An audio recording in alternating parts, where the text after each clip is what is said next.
Sarah adalah seorang wanita yang sekarang tinggal di kota kecil di Jawa Barat. Ia harus pindah ke kota kembang itu untuk menuntut ilmu di salah satu universitas ternama di sana. Saat pindah ke Bandung, Sarah pergi bersama ayahnya.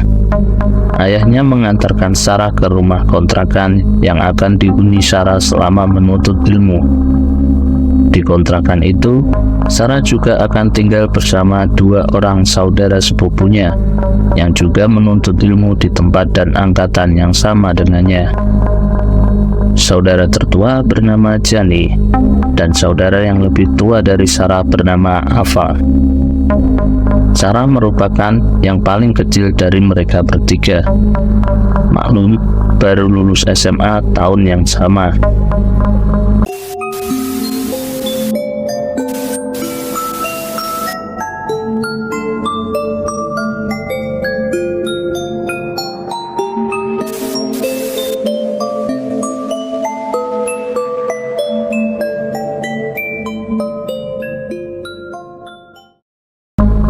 Selama 2,5 jam di perjalanan, akhirnya ia tiba di kota Bandung.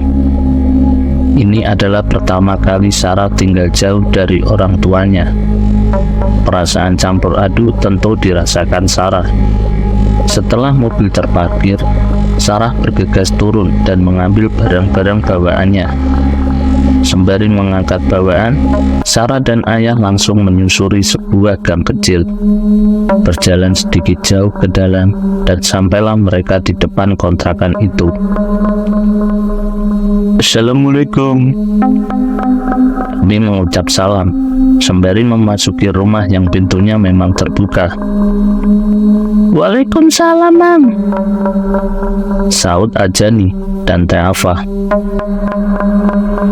Udah sampai, silakan begini adanya, Sar, ucap Teh Ava kepadaku. Saat itu Sarah tersenyum dan mengangguk dan melihat sekeliling. Rumah tersebut adalah rumah tua dengan 2 lantai dan sedikit tidak terawat. Saat itu Sarah memaklumi hal tersebut, apalagi budget yang ia miliki untuk menyewa rumah kontrakan sangat terbatas. Tangga menuju lantai 2 adalah tangga kayu. Dengan pegangan kayu terlihat asal-asalan dibuatnya. Sarah mendekati tangga dan melihat ke atas. Di ujung tangga tersebut adalah tembok. Setelah kiri ada pintu kecil menuju keluar ke tempat jemuran dan talang air. Dan di sebelah kanan terdapat ruangan tanpa pintu yang hanya bisa dimasuki dengan cara sedikit membungkuk. Ruangan tersebut tepat berada di atas kamar tidur Sarah yang terletak di antara 2 tangga dan kamar Teh Ava. Kamar Teh Ava adalah kamar yang paling dekat dengan pintu utama. Jani lebih memilih kamar paling ujung di dalam, sekitar 3 langkah dari tangga, tepat di seberang dapur yang merupakan akses menuju satu-satunya kamar mandi di rumah itu. Terdapat ruangan kosong yang cukup lebar di depan kamar Sarah. Dan ruangan itu nantinya akan dijadikan tempat berkumpul dengan alas karpet lusuh. Lebih lanjut, Sarah langsung membenahi barang-barangnya di kamar yang baru. Ada beberapa noda lembab di dinding berwarna coklat, dan sebagian dinding sudah terkelupas. Pantas saja terasa dingin, memang lembab, pikirnya. Tapi sudahlah, tempat ini lumayan nyaman. Sore pun tiba, berpamitan untuk pulang. Dengan berat, Sarah melepas kepergiannya, karena tak tega membayangkan penghuni rumahnya hanya tinggal ayah dan mamanya saja. Perlu diketahui, kedua kakak Sarah sudah memiliki kehidupan masing-masing di luar kota. Tentu, sebagai anak bungsu, merasa berat untuk meninggalkan orang tuanya. Singkat cerita, 1 bulan menempati rumah tersebut, Sarah tidak merasakan ada yang aneh. Atau mungkin Sarah mengabaikannya karena sibuk pada ospek dan persiapan kuliah. Oh iya, Sarah bukanlah sosok yang indigo, namun ia terkadang bisa merasakan keberadaan makhluk halus di sekitarnya. Sampai pada suatu hari, saat itu kegiatan belajar sudah berjalan dan tugas-tugas mulai berdatangan. Sarah harus pulang ke kontrakan sekitar pukul 7 malam dan langsung tertidur. Setelah lama tertidur, ia terbangun karena dengan keadaan sekelilingnya yang gelap sekali. Memang kebiasaan Sarah saat hendak tidur selalu mematikan lampu kamar. Ia tidak bisa tidur dalam kondisi terang.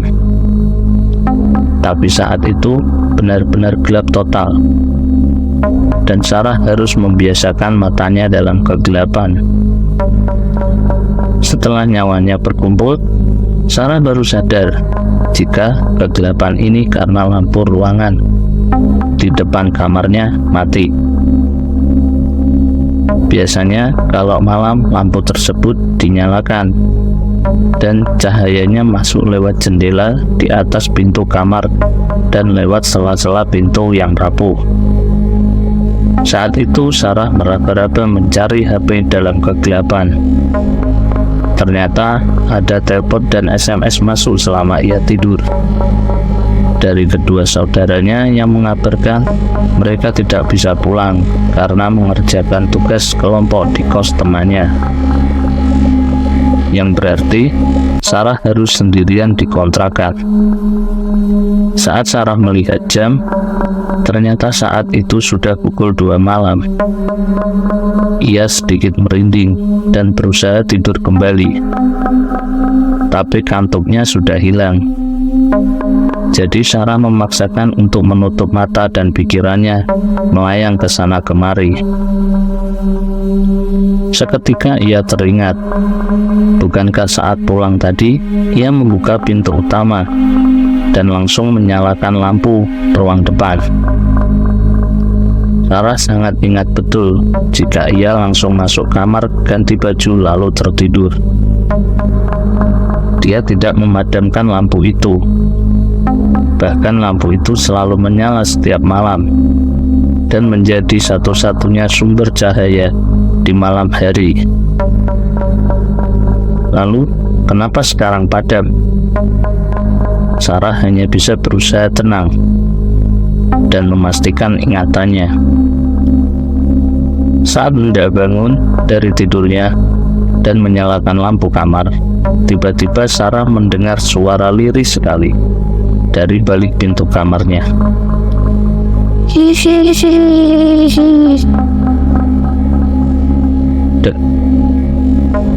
Detak jantung Sarah saat itu terasa berhenti.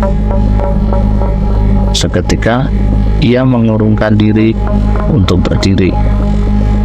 Sarah hanya duduk di atas tempat tidur sambil memegang erat selimutnya. Sarah diam dalam posisi waspada, ragu antara yakin mendengar suara tawa dan berusaha meyakinkan diri sendiri bahwa ia hanya salah dengar. Ia terus berusaha fokus, tapi yang didengar itu terasa hening.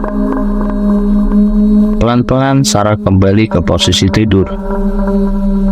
Berhati-hati sekali, seakan-akan membangunkan sesuatu yang ia pun tak tahu apa. Suara langkah kecil kaki berlari melintas di depan pintu kamarnya. Otak Sarah pun langsung merespon jika itu adalah tikus. Tikus! Ya, itu tikus! Di pikirannya. Belum selesai ia meyakinkan diri sendiri, suara lain membuatnya kaku sekaku-kakunya.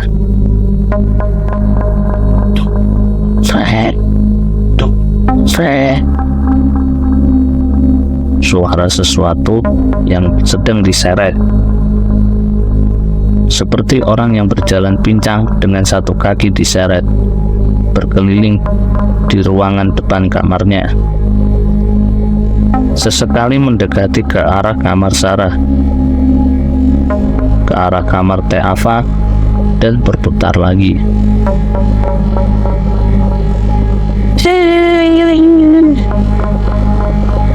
Suara tertawa lirih itu muncul lagi.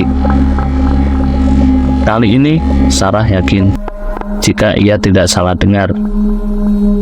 Dengan ketakutan, Sarah menutup seluruh tubuhnya dengan seluruh selimut, sembari memejamkan mata rapat-rapat. Keringat membasahi bajunya. Saat itu Sarah berusaha membaca ayat apapun yang dia ingat, tapi tidak satu pun lancar diucapkannya. Terbesit dalam pikirannya untuk bangun dan menyalakan lampu kamar. Pikirnya kalau terang ia akan lebih tenang. Tapi di sisi lain, Sarah merasa takut jika dengan menyalakan lampu, ia malah akan melihat sosok-sosok yang sedang mengganggunya. Entah berapa lama Sarah diam dalam posisi yang sama, tidak bergerak, dan suara-suara itu tidak kunjung pergi. Ia tidak pergi membuka selimut, takut justru karena akan muncul di depan mukanya. Padahal kondisinya saat itu sudah basah kuyup oleh keringat, mungkin karena tubuh Sarah lelah setelah tegang dalam waktu lama. Akhirnya ia pun tidur dengan sendirinya. Sarah terbangun saat adzan subuh berkumandang. Suara-suara aneh itu sudah hilang. Meski sedikit lega karena ada suara-suara orang di gang berjalan menuju masjid untuk sholat subuh, tapi rasa takut Sarah masih sangat besar. Ya, itu adalah momen pertama Sarah berkenalan dengan penghuni kontrakan. Walau tidak bertatap muka langsung, tapi perkenalan itu membekas hingga sekarang. Ia tidak akan menceritakan kejadian tersebut kepada kedua orang tuanya. Bukan apa-apa, Sarah sendiri takut menceritakan ulang saat dirinya masih tinggal di rumah itu. Dan mereka mengontrak selama 1 tahun. Artinya, Sarah harus bertahan selama 11 bulan ke depan. Setelah kejadian itu, ia hanya merasakan beberapa gangguan-gangguan kecil menimpanya, seperti barang berpindah tempat sendiri, selimut ditarik saat tidur, atau melihat sekelebat bayangan melintas. Singkat cerita, bulan Ramadan telah datang. Gangguan itu mulai berkurang, meski tidak 100% hilang. Lebih lanjut, Gerald adalah tetangga Sarah yang bertempat tinggal di ujung gang. Dia adalah anak band yang gaul dan cocok berteman dengan Sarah karena kepribadiannya yang asik. Sejak pertemuan pertama, mereka jadi semakin akrab, hingga akhirnya pada suatu malam mereka memutuskan untuk sahur bersama di salah satu kafe di Lembang. Kira jemput aku jam 9, ucap Kira sebelum menutup telepon. Nong adalah panggilan Sarah dari Gerald. Rencana sahur malam ini hanya akan ada mereka berdua karena teman-teman yang lain tidak bisa ikut. Tak masalah, bagi mereka suasana alam terbuka dan hawa yang dingin adalah favorit mereka. Saat itu, Sarah baru saja selesai meeting dengan anak-anak band. Ia bergabung menjadi salah satu vokalis di band tersebut.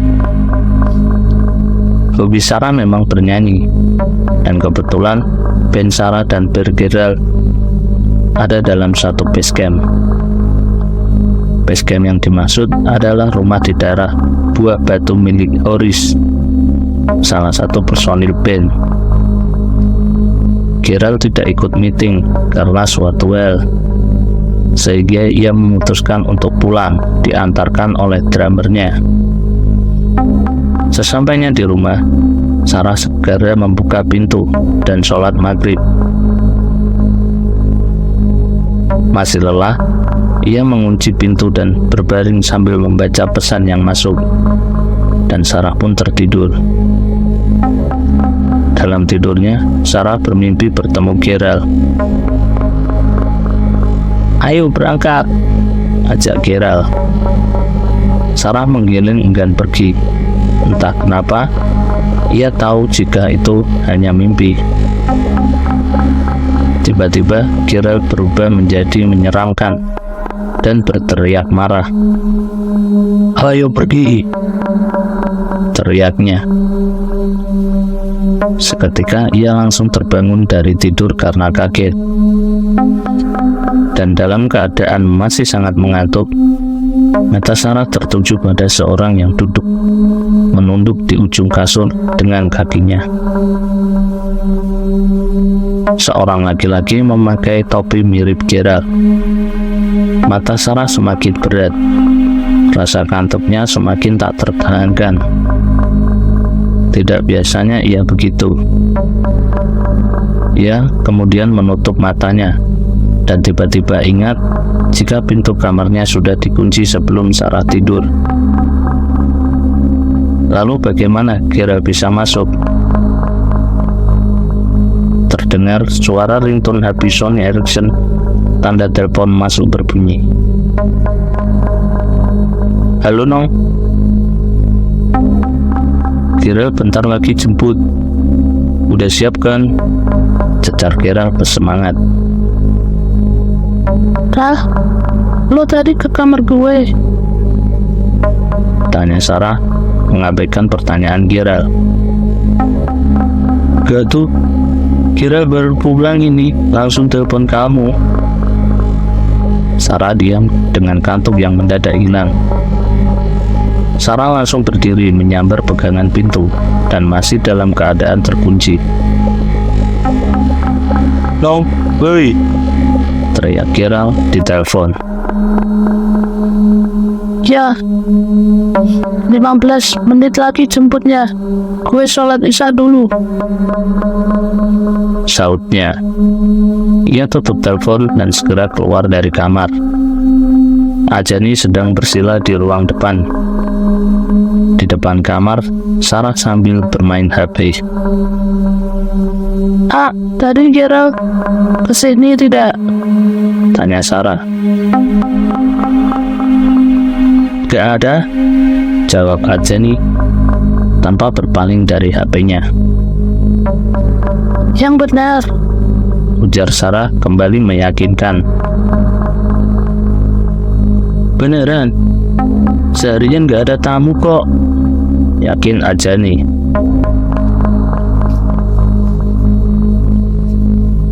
Sarah terdiam dan berusaha mengabaikan. Mungkin mereka lagi iseng.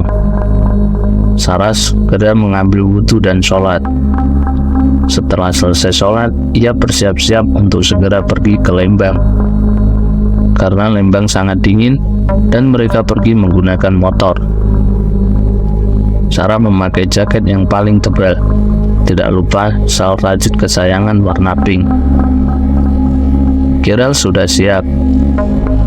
Mereka pun pergi menuju Lembang tanpa tahu sesuatu yang sedang menunggu mereka.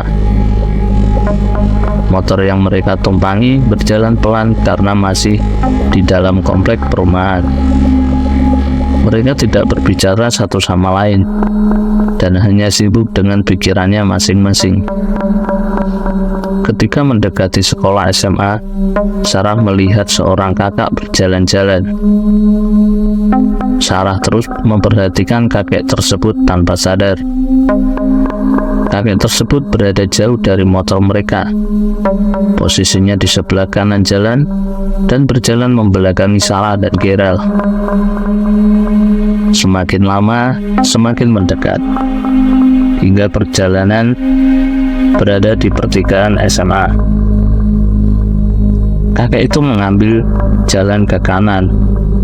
persis seperti yang akan mereka lakukan. Setelah kakek itu belok kanan, dalam hitungan 2 detik, mereka pun mengambil jalan yang sama dengan si kakek. Tapi saat motor itu berbelok, tidak ada siapa-siapa di sana. Jalanan sepi, tidak ada satu orang pun berjalan kaki. Sontak Sarah terkesiap otomatis mencari si kakek. Jalan komplek itu lurus tanpa ada belokan lain ataupun jalan lain di gang tersebut. Tidak mungkin kakek itu bersembunyi.